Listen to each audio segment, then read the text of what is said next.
it's Leslie Meredith from Breakbulk Events and Media. And today I have Ben Martin from Spaceflight, exciting industry. He will be part of our upcoming Breakbulk Americas, the digital special. He'll be speaking on space cargo logistics on Wednesday, November 4th. So make sure you sign up, register for that.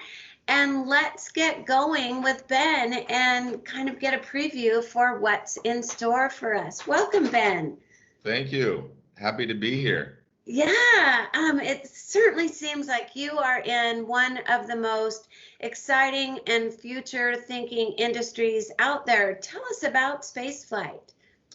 Spaceflight is a leading rideshare, satellite rideshare and mission management company. So we provide full scope, really, end-to-end logistics, if we're just talking about logistics for what I do. Yeah, we handle everything from licensing all the way to delivery to the launch site. Wow, and now you're based in Seattle. Where do these missions themselves take place? There are a few major launch providers around the globe, and we partner with all of those launch providers. So it can occur anywhere from New Zealand, South America, India, and then obviously Cape Canaveral with SpaceX. They're a huge launch provider. So we partner with all of those providers, and we'll deliver cargo to those locations. Wow, that is great. Before we get into more of the details of your logistics role, tell me what has been in the past 2 years that you've been with Spaceflight your favorite moment? Oh, goodness. There's so many good ones.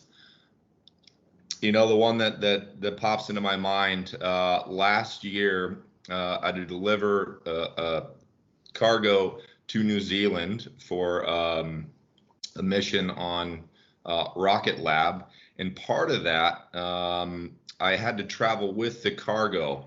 And if you understand dangerous goods regulations or really anything about spacecraft, they have batteries in them, highly regulated. So the restriction on that is that it had to go on a cargo aircraft.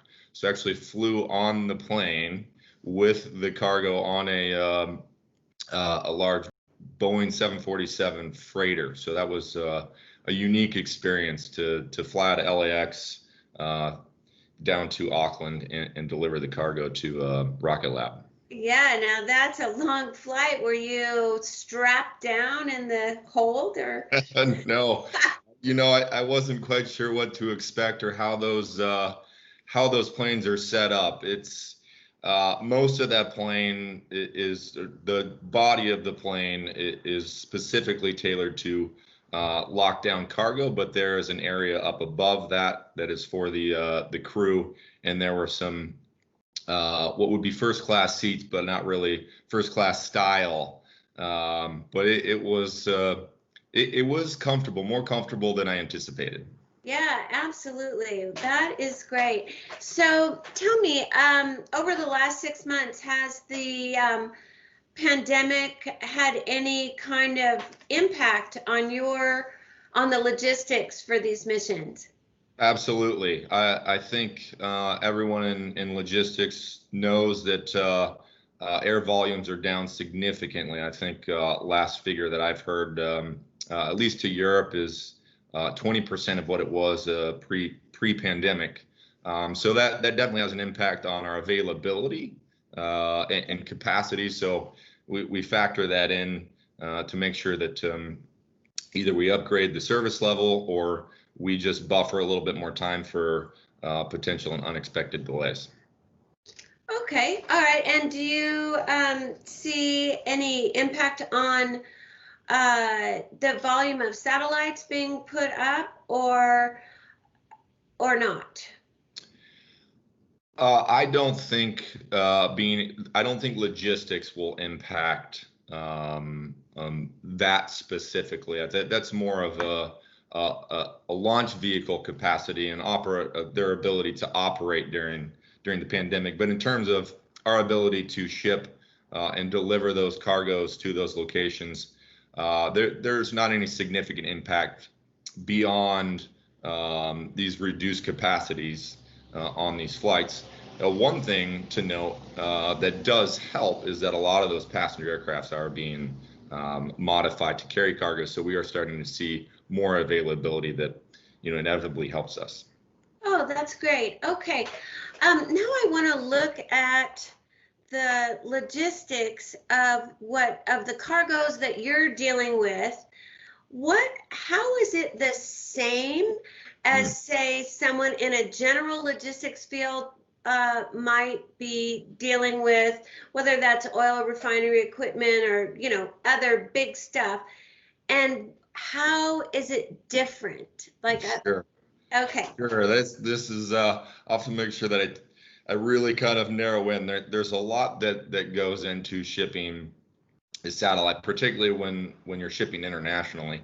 But if we start on the domestic side, there's really not a lot of difference beyond the batteries. It does require a bit of specific packaging and labeling and documentation, but it's not anything more than what some other industry would find.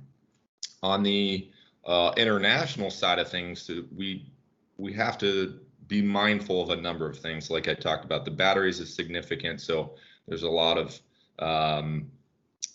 verifying of quantities of the battery, making sure that we match those regulations, trade compliance functions on the outbound side, and then also on the inbound side in the other country.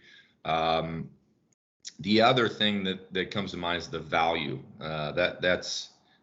There's significant value in a small package, very dense in terms of its value. So we have to be mindful of that and maintain security of that spacecraft as it goes through the system. Well, and all of this, I think, is very similar to a lot of other industries, but I think we get it a lot of different things all in one that I think many industries don't deal with. So just to kind of recap that, have to deal with trade compliance, dangerous goods, high value. Really, those are the big three that I think about. Yeah, and what about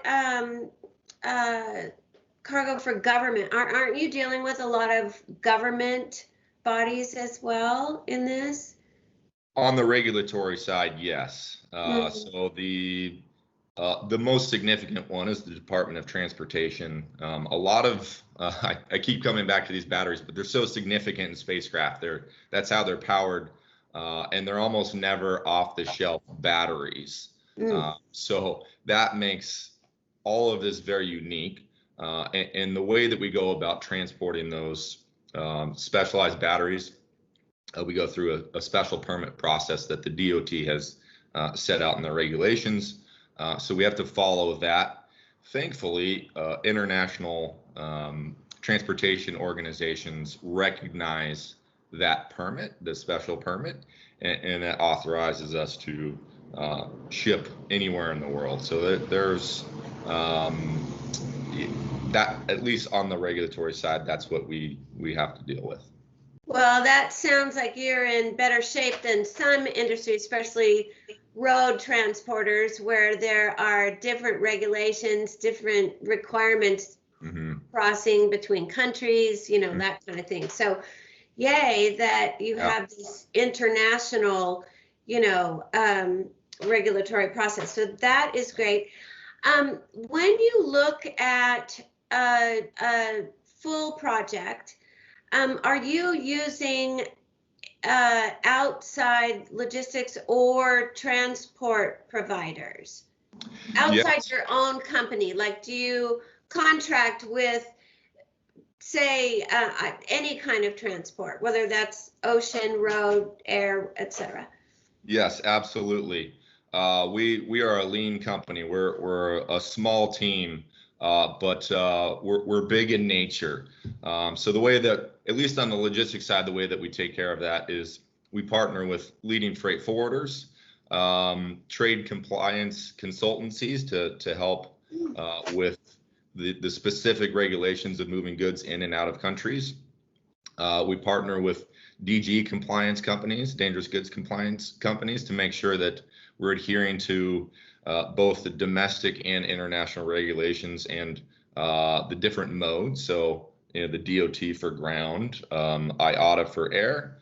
We don't ship much ocean just because of the timelines, but yeah, yeah, that's too slow for us. But yeah, we work very, very closely with all the leading providers and consultancies in the industry.